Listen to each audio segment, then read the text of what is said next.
আজ কৈলাসহর জেলা কংগ্রেসের উদ্যোগে যথাযোগ্য মর্যাদায় পালন করা হলো বিশ্ব পরিবেশ দিবস। অনুষ্ঠানে উপস্থিত ছিলেন জেলা কংগ্রেস সভাপতি মোহাম্মদ বদরুজ্জামান, কংগ্রেস নেতা রুদ্রেন্দু ভট্টাচার্য, ব্লক কংগ্রেস সভাপতি আশিস সেনগুপ্ত সহ কংগ্রেস দলের নেতাকর্মীরা।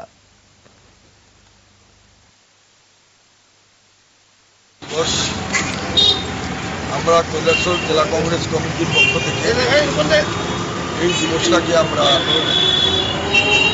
আমাদের কংগ্রেস ভবনের সামনে আমরা সেটা পালন করছি।